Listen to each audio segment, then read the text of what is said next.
The more authentic, the better for me. Usually I'm pretty transparent, so I'm sure you'll be all right. So, Yes. you know. Yes. Okay, here we go. Okay. Hi, so I'm Virgie Rodriguez here with Erase Your Own, where inspiration leads to resilience. And today's guest, I'm really excited to have here from Detroit, relocated to Oakland, California, raised by her mother and grandparents. She navigated a challenging adolescence, defending herself in the streets of Detroit. But her resilience earned her the nickname Gigi, the original Gay Gangster. She's appeared in American Gangster Trap Queen Season 2, furthering cementing her legacy. And in 1999, moved to Los Angeles to build her styling career. And she's worked with people like Patti LaBelle, Eve, Tracy Ellis Ross, DMX, and more. Welcome to the show, Dwen Curry. Well, thank you for having me. I appreciate it. Thank you for being here. Absolutely. I just want to say, you have your biopic.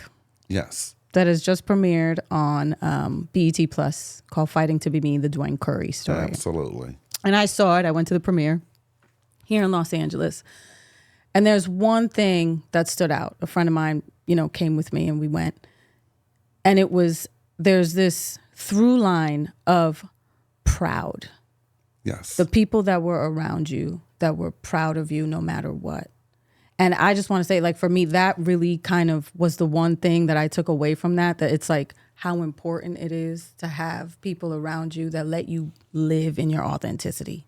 Absolutely. I mean, when you look at it, it's a story of love. It's not about between a man and I, but it's just the unconditional love all the way through in and throughout. With family and friends. And because my heart is so big and it's so open.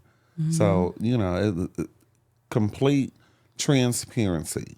What you saw on the screen is exactly what it is. Now, I will tell you what was where they did embellish it. And Were you kind of over it? Yeah, well, I wasn't over it. It was just like, I said, okay, I see what they're doing. Uncle Leon, he's definitely, or he was, because past tense, rest in peace. Mm-hmm. Girl, when I gave him that Rolex watch, he kept it. That part. He kept it. So, he didn't like a lot of stuff that I was doing, but, okay. He was always, pushing me. Mm-hmm. To just be better and good. Mm-hmm. He wanted purity, but he didn't get it. What I feel also from taken away from that story and your story is resilience, is true resilience, is that no matter what was happening, you got back up. You got back up. You went toe-to-toe with whatever was going on and you got back up and you did it. You got your salon, or you went into styling, and then your relationship with Lisa Ray as well. Yes. And because in the industry, as we know, we talk about that too, is you don't find that as much, right? Authenticity. Yes. Having people that look at you in the industry, your peers, and believe in you and see something in you that sometimes, I know for me that happens. Sometimes I don't see it in myself, right? Mm-hmm. So the importance of that and keeping those people around you. And I saw that she was at your premiere as well. Yes. So that friendship seems to have lasted. Yes. It's Lisa Ray is like a big sister, and she always embedded in me when I was feeling down, and she was like you gotta fight. You gotta fight. This is not forever. This is temporary. Mm-hmm. So she did that for me in ways that, I can't even really articulate, because I was basically ostracized from the industry. At least it seemed like to me, being a stylist, going to prison, her and Yo-Yo. Mm-hmm. Yo-Yo was just like, she's always empowering me. And, she turned around and showed up in Oakland and surprised me because she was supposed to come to the LA premiere, but she came to Oakland. So those two were that are very prevalent and relevant in the industry. It was kind of like, you know how when you fall down or if you hurt your ankle or your leg and you got to have somebody hold you up, that's what they did. You know, it's like it's always been this halo of women over me. And yeah, so she's impactful, so is Yolanda. And, you know, it's amazing. And it's interesting because like that you would say that you're like, it was kind of challenging in the industry. And I don't like, for me, watching your story, it didn't seem like it because you were working and you had your salon and you were, doing your thing. Like it at least that's, again, that's what it looked like to me. That's what it looked like to me. I don't know. Like I there's something about like making it look easy. Mm-hmm. And I don't, there's like a strength to that. No, absolutely. When I used to always get into it with the counselor. Now, mind you, I did drugs way back, but since I had done drugs before, I knew the type of effect it would have on you. But to regain a lighter sentence, I took the RDAP program, which is the recovery program. You go through, different stages and phases and things of that nature, and then give you like 18 months off. And a lot of stuff that, especially her, what she was seeing, like you were seeing a perception, I made her aware that perception is not reality. Just because you see something, it's not always what it seems to be. And she was trying to challenge me. I wasn't really trying to challenge her. It was just the fact that what you're seeing and what you're assuming, it's not real. So when people come up with perception, I made it look easy. And it's really only as hard as you make it. It's contingent upon you, on how you move and orchestrate things. I just, and then when you have a village, they always say it takes a village to raise a child. Well, I'm grown. I'm grown as hell, but all of my family, Lisa Ray, Yo-Yo, then all of my family, my mother, my brother, my sister, they was like, you could do this. And everybody was like, you need to go back into styling and, who you going to style? I mean, when I was styling, I was pulling up in 500 Benzes and Maseratis and, dripped in diamonds. And I didn't have the same embodiment of security that I had before. Because, I can't go to Gucci and pull from Gucci and I'm riding a bus. I had to ride the bus. And then, living on Skid Row and things of that nature. And I can't take them clothes down there. No. So, No. girl, No, you can't. So were you on Skid Row where? Up in Oakland? No, here in LA? Skid Row here. Wow. 5th and right here, downtown. St. Julian. Where the Mission is. Absolutely. Wow. And when you look at it, God puts you through certain tests. And he knows that I've already been down that road with getting high. So I guess God said, let me place her here and let's see if she really wants it. And let's see if she's getting ready to be ready to do the work. Because every day you walk in down Skid Row and everything. I'm not saying I'm the cutest thing or whatever, but I'm saying, yeah, yes, you got a few little booger wolves down there and they get attention. So I was getting a lot of attention, and my whole thing was, they was like, well, the safety thing, beautiful. right? That's what they would call me. Yeah, They call me beautiful. Beautiful.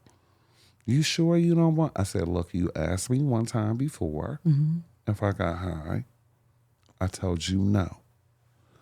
Anytime after this will be disrespect. And I won't acknowledge you anymore. And so, therefore, they stopped and they respected it. So I believe that was one of my tests that I actually passed with God. Because you have to pay attention to the signs. Having faith is what I'm hearing you say, but also like drawing that healthy boundary for yourself. You have to have faith, and then you have to have faith in the people that are surrounding you and that are coveting you and that actually really, really do love you. That's why it's a story of love, resilience. It's love all the way across the board. And your mom, yes, my mommy, your mommy, my mommy, no matter what, was foundational, right? Having that foundation, having that person that knew you best, no matter what, and knows you best. And the actress, and her name is slipping me right now, who plays which is AJ. She's amazing. She killed it. She was amazing. That is my baby, and I don't want anyone else. I was not having anybody else. I mean, she was phenomenal. But even her and her way of portraying your mom, yes, that came through, right? Like you're my baby, no matter what. Like I'm going to support you. It's that foundation, right? So it just seems like it's just such a great story of like, I just keep going back to resilience because it is resilience. It was something was coveting you through your life. Yes. Something was driving you to, no matter what happened, you got through. I had a halo over my head, and my mother is so strong. You have something on your eyelash and it's driving me nuts. What is it? Please get it off. Girl, you're going to probably pull it off. What I'm saying. Probably pull that motherfucker. Okay, no, I got it. No, you still have the lash on. What is it? It was a little like girl, wisp. It was a little wisp. It was driving me nuts. Look, let me tell you, my niece, she did, well, what is it looking like now? I hope it's not a mess. No, it's not. No, my niece, she did my eyelashes. She's 13 years old, and she lives in Oakland. She just did She did them when I was in Oakland, and excuse me, I can't get them off. I'm like, what glue she use? What did she use? Girl, I don't know, but whatever she did, they on there, and they're not love going it. Anywhere. None. Period. Yeah. Period.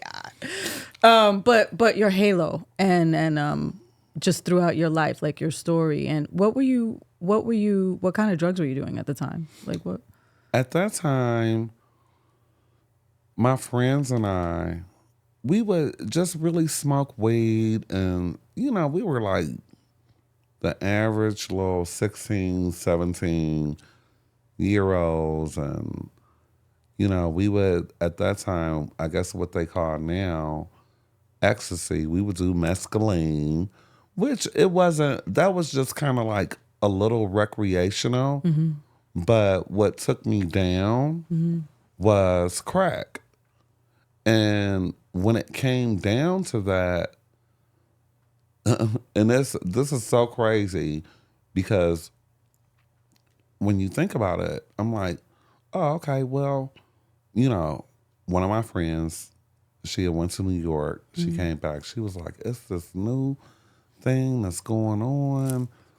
And they smoking 51, so they would take a $50 rock and they would crush it up and they would put it in the weed or in a cigarette. And we would smoke it. And it was just like the best thing. But my whole thing is that, okay, well, I can smoke it, but I'm not smoking it out of no pipe because I'm not no crackhead. That is the most insane shit. Because, girl, if it wasn't nailed down, it had to go. You made it make sense for you, though. It's got to go. But you made it make sense for you. At that time. Now, when I look at it, I'm like everybody else. that's probably listening, it's like, bitch, you crazy. But you got to remember I was 17, 18. Right. So I'm not even thinking straight. We weren't thinking. Nobody was thinking straight. mentally. Yeah. Yeah. None of us were thinking straight. At So 16, it was 17, bad, but it was the worst experience. It was the worst experience because the only thing I kept thinking about when I was leaving Detroit was, God, because I'm on a Greyhound bus for 3 days and 2 nights. Straight? Girl, yes, straight. So I was like, I said, God, if you could just relieve me from the disease of addiction, then I promise I won't touch it no more. Just make me not want it. You know, I didn't, and people don't understand when you have a drug addiction of that magnitude like I had, it's no way that I could have not done a geographical and gotten everything together. And by the grace of God, there was Uncle Leon. So when I say that he literally saved my life, he really, really did. You know, because he was very impactful and he was embracing. And once I got that embracement from him and my mother, I just soared. It was a wrap. I didn't care what nobody else said.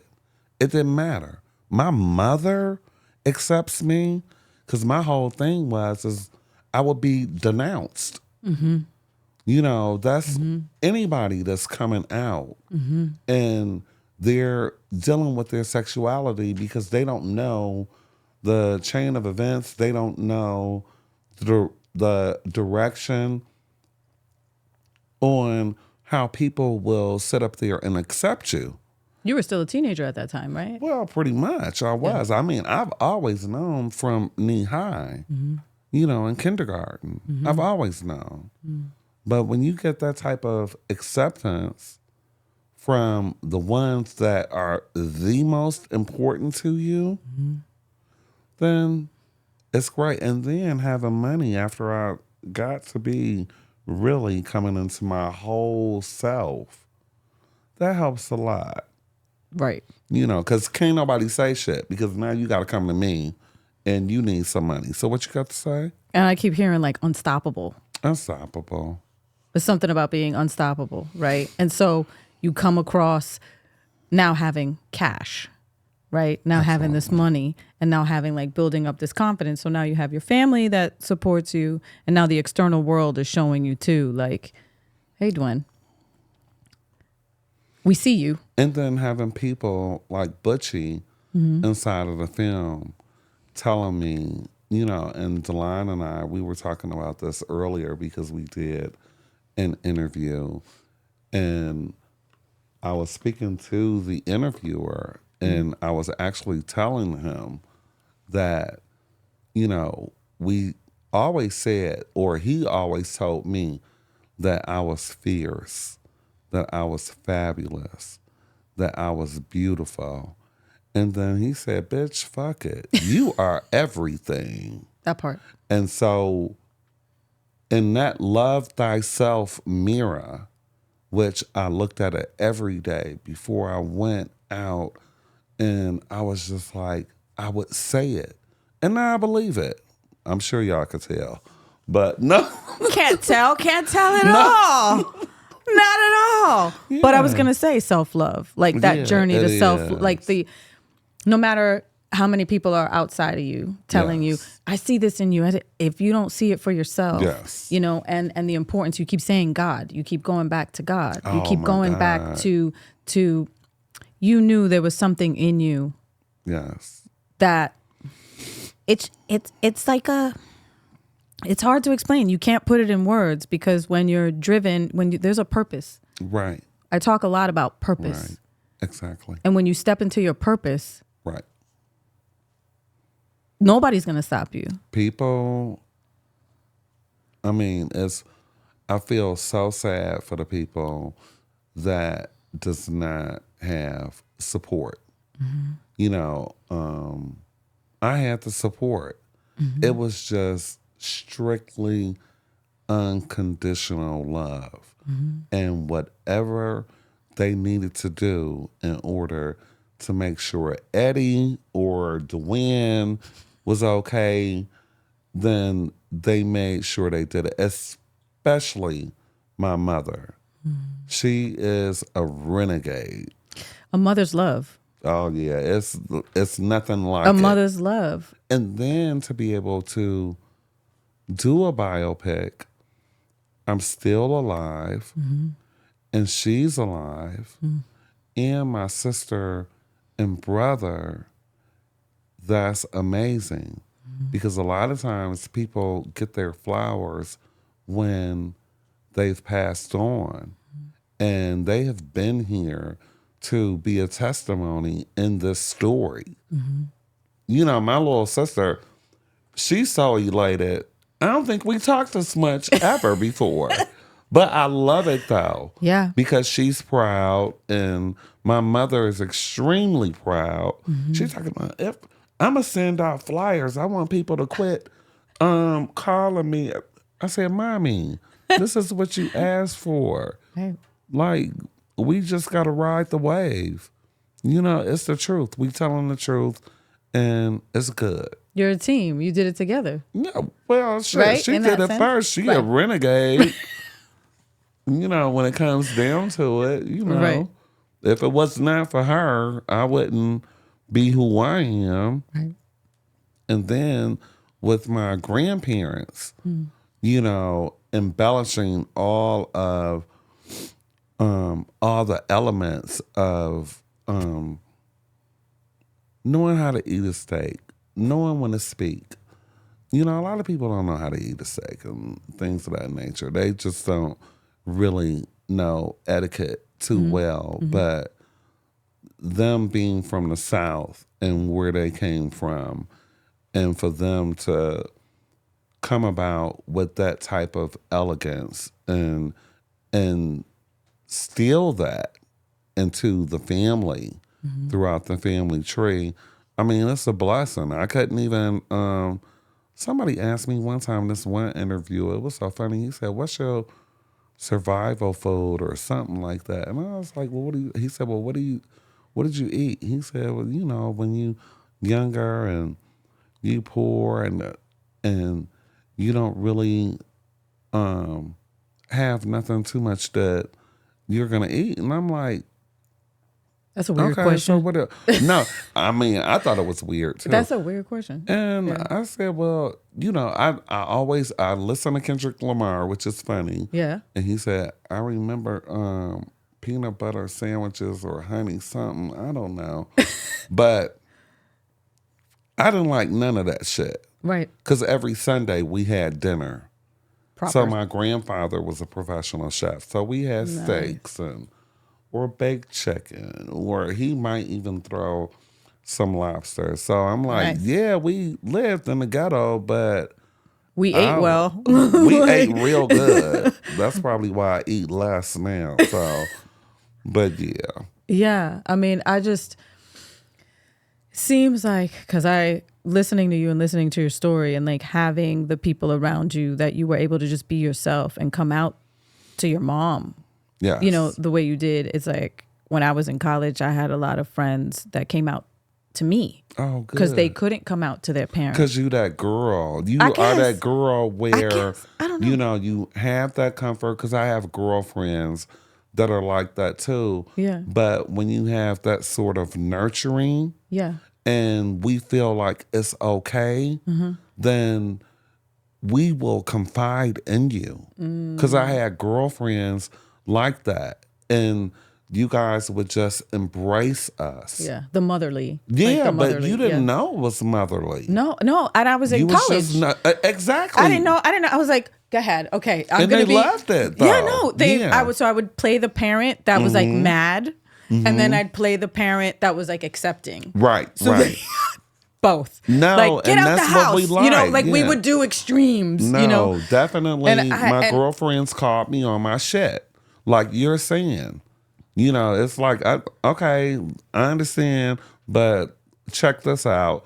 And then when we come with something that is so vulnerable about us, then it's the embracing that we feel that safety net. It's like, this is my friend. Yeah. You know, Yeah. you feel like this is really, really my friend, Yeah. and I can go to her about anything. And it won't matter. Exactly. And so that's why hearing that your mom was just accepting from the beginning and seeing that in the movie was great to see, because it brought me back to college and my friends coming out to me and me being like, some of them being like, they didn't really accept what I said. Absolutely. You know, and them having to live with that at that time, right? Do you want more vodka? No. Oh, okay. I'm just making sure. I want to make sure you're good. comfortable. Okay. When you were working as a stylist and working with all these artists and people, you know, when did and I'm going to kind of dig in here because, you know, you did serve some time and that was just for the credit card fraud, right? Yes. Right. Was that really something like, I saw it in the movie, but I wanted to like think Well, like, it was fraud, period. You know, when it came down to it, you know, not just the credit card fraud, the wire fraud. And was it like an addiction? Because you had the drug. So like, to me, I was like, was that like, you know, you have an addictive personality. So with this drug, but then was that also kind of like an addiction in that sense? You know what I mean? Where it's like, it became one thing and maybe you did it once and you did it twice and then like it just kind of snowballed. I think, honestly, when it came down to it, I think the addiction for me was getting more money to provide for my family. So I've never had to really go out and look for money. It's always found me. Nice. You know, Well, that's a good gift to have. Well, I mean, well, not, you know, we don't want to now. Right. In a different way, like we're doing it now. Exactly. So let's be clear. Yeah. We're being clear. But I think that was the addiction because I was not aware that I created such a lifestyle for them. And I had to keep it up. My sister had a Benz or a Range Rover. My brother had a 745. My mom had a G-Wagon. I had a Maserati. It was a whole lot going on, and I'm paying all the car notes. All the bills, So you could only imagine, and then you got a mortgage that's $10,000 a month. You know, so it's a lot. And then not to, you know, when it comes down to it, it's like all the other people that pretty much depend on you. So I think the addiction was more so making sure that they were okay and they didn't have to really want, you know, because that was my whole thing. You know, the way I grew up, it wasn't a bad way, but I wanted my siblings to be able to have much more and much more notoriety and everything. More than you had. I definitely wanted that. Yeah, my little sister is spoiled, but not in a bad way. She's spoiled in a good way because she's grown. And my little brother, you know, he is he's the quiet one. You became the breadwinner. Yes, I did. You were so you felt like a certain sense of responsibility. Like, well, if I'm enjoying this, well, why wouldn't I spread the wealth? Oh no, they are totally adorable because what has happened with everything that I have done, you know, is we've switched roles. So it's kind of like they take care of me, you know, and they make sure that I'm good, you know, because they're in positions to where they could make sure that everything is good across the board. Yeah. And so that feels good Yeah. that I'm not forgotten. And that's that unconditional love. Yeah. Yeah. Of course. Of course. I mean, I don't, it's like, especially with where we come from. And I was just talking to another guest about this. It's like we might not have had a lot, but our family is everything. Right. I mean, at least for me too, like growing up, I grew up in a single parent home. So my mom, she was, and it still is everything, and that's a blessing. Right. That's not something that we can take for granted. Right. So having that responsibility and feeling like, well, I just wanted to provide for them. Right. So there's something that I always talk about on the show, which is, race of your own, being like staying in your own race. Right. That in life, there's going to be peaks, there's going to be valleys. Sometimes you're going to just plateau, and sometimes it'll just be tumbleweeds, right? What piece of advice will you have for folks now that we're Dwen 2.0, here we are moving forward. You have your biopic out, all these lessons that you've learned. I mean, you're really an advocate, I feel like, at this point. I mean, you're truly an advocate for resilience, at least for me and from the outside looking in, right? That. Yes, of course. And I really do mean that, especially with watching your film. And where you are at now, like, what would you say? What's a piece of advice you would give people to stay in a race of your own, and with your story, with everything? Where do you see yourself next? What do you want to do next with that? Right? Because I see you as an advocate in that sense. Well, I think I probably need to ask Tiffany that, because what we want, Tiffany. What do we want, Tiffany? We're doing a series. We're building a career as executive producer. That's amazing. What? The series. That's amazing. There's got to be a series. Entrepreneur, if you watched it in the movie. Yeah. So constantly, even when she came back, she started a cleaning service. She's always started a business. Right. So you really now doing a she's series? Now she's telling this story, opening the door for other people. That's amazing. Yeah, it's in conversation. Okay. And so everybody should be happy because they want more. The comments that I have gotten has been amazing. Yeah. Extremely supportive. When I was in prison, and I would just write. And not just a series, but the book, because I'm sure people want to be able to read the book, and so we're just trying to put everything in a chronological order so that everyone, all the supporters, I don't call them fans, I call them supporters, will be, satisfied. Yeah. So that's what it is. It's got to be the series. What else? Oh my God, I'm excited! Like a scripted series. I mean, you got to remember, you got to go and you got to walk through the times from the Trap Queens when I was younger. Right. Growing up and being in kindergarten and noticing, at 5 years old that, this little boy was so cute to me. Like I've always known. And then the women that have been in my life, my cousin Veronica and just Leisha, and it was just a lot of them, but they were, we grew up in the hood, but we had a certain tenacity about ourselves, and they definitely had a certain sophistication. So they was not dealing with broke niggas at all. No. And at that time in the 80s, no, definitely not. They was getting too much money. Nice. So, I just looked as a child, and then looking at my mother. Well, did that really happen in the movie? I don't want to give the movie away because if people want to stream it, whatever. But in the part of the movie where you're in the hospital and she had like a fur coat. Yeah. That really happened? Yeah. Great. That was such a great scene. I was like, oh my God, that is hilarious. A lot of stuff that happened in the movie was not a lot of embellishing. Nice. I did not want that because I said, you guys have enough. So please do not put more on what you think it should be than what it is.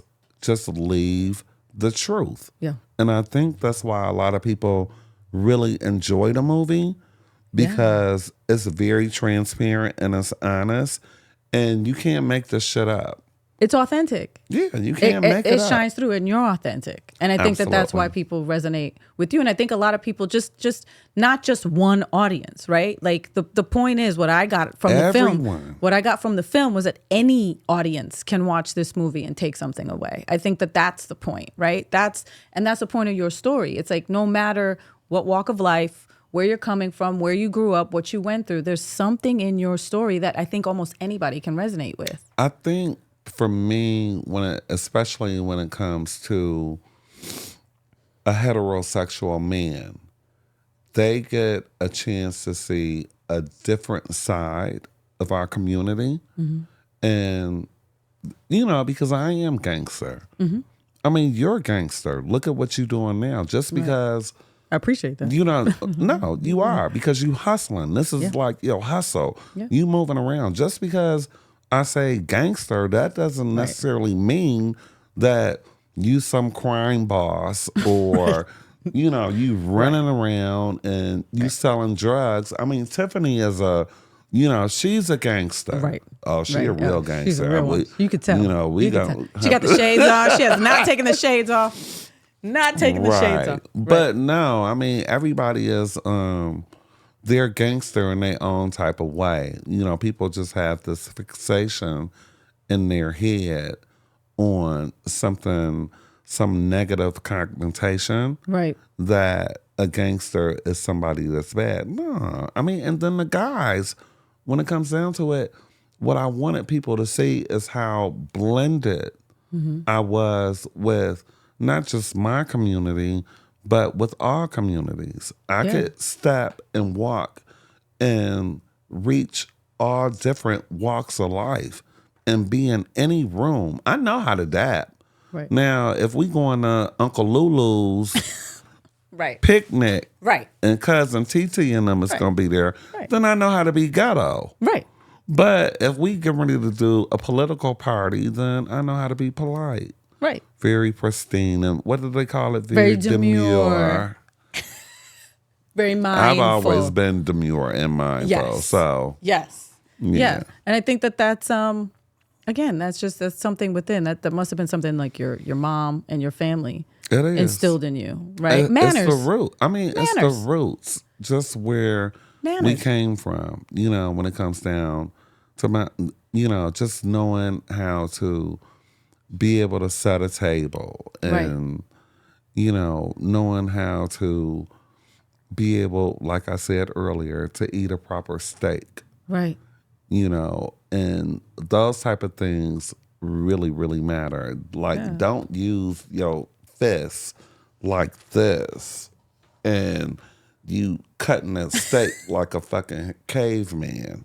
Like, but a lot of people don't know that because they didn't have the etiquette of growing up in a certain household. But it's okay. Everybody could be, everything is teachable. Everything's teachable. And I think that's, absolutely. Again, part of the purpose, right? When you know better, you do better. And the stereotype, right? Exactly. Like the stereotypes, like breaking those stereotypes of people just like trying to put you in a certain box. No, I have never allowed myself to be in a box. Ever. No. Ever. And the importance of that, right? Yes. Stepping in that, walking in that. Because there's so many times that, and even as a woman, right? Mm-hmm. Like just even as a woman, like, especially in the industry, and, it's just like you can only be this. You can only do this. And then absolutely. As you get, that's just the clock. Well, I'll edit that out. Not a problem. That I turned around and ran over time, huh, girl? That's on you. Your ass is. Oops. It's okay though. No, but that can be edited. Putting women in boxes, putting people of color, doesn't matter, men, women, trans, LGBT. It doesn't. It's just like there's still, I find, people and instances where there's just still stereotypes, and so being one of the pioneers in that sense and walking in that path, on that path, Yes. because there's something else kind of pushing you along, saying, Absolutely. Dwen, I need you to go here. I need you to focus over here. And that's not because anybody's telling you, Right. right? It's just like you keep going back to God and faith. I mean, you have to go back to God and faith, because when it comes down to it, and excuse me, I made my family aware that, I was transgender. And they was just like, they didn't know because they were not educated or anything like that. I just like the aesthetics.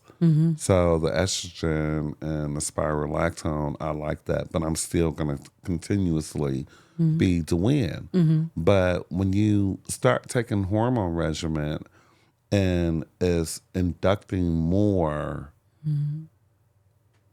estrogen inside of you and extracting the testosterone, then that ends up being it's a form of transformation. Yeah. So I've never wanted to be a fully biological woman because I never could be. Because if you don't bleed or breed, then it's like we have to respect you. So I am completely content. And if people get, misconstrued on the pronouns, just say Dwen. That's my name. Right. It's a beautiful name. It is. And Yeah. it's not made up. Where did Dwen come? Because I remember in the film you said My father. Okay. My father. Actually, I'm a junior. Ah. Yeah. Okay.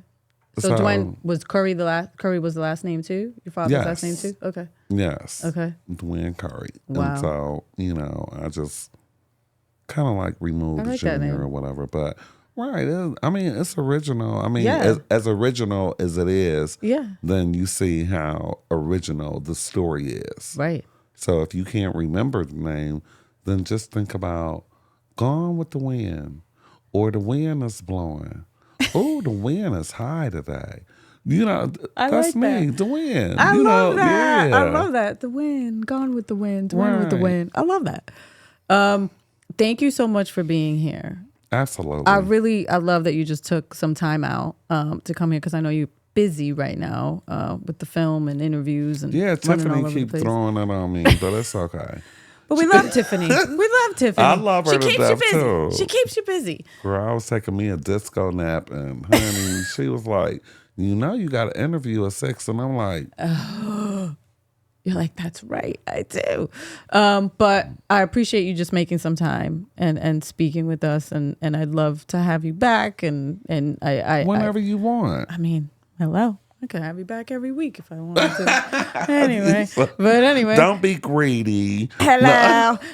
But next time we'll have like drinks and food, maybe. Maybe we'll do someplace where it could be like drinks and food. And Oh, just, no, y'all was on point. It's good. okay, I tried.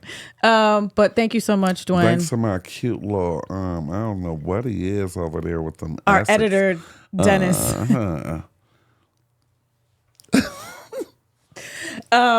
But I appreciate you coming. I keep saying that. For folks, where can they find you? Where can they follow you? What do you have? We heard that some shows and stuff coming up, but where can we find you? You can follow me on Dwen the Original Diva. Okay. And that's on Instagram. And then Dwen the Diva. But just put Dwen in. It's Dwen. not going to be too many of them pop up. Okay, good. And if they do, then It's not the original. no. It's just definitely, they not like us. They're not like us. Period. Period. Cheers. Cheers, baby. Well, cheers. I'll drink from the bottle. Okay, go ahead. Cheers. Push it on through.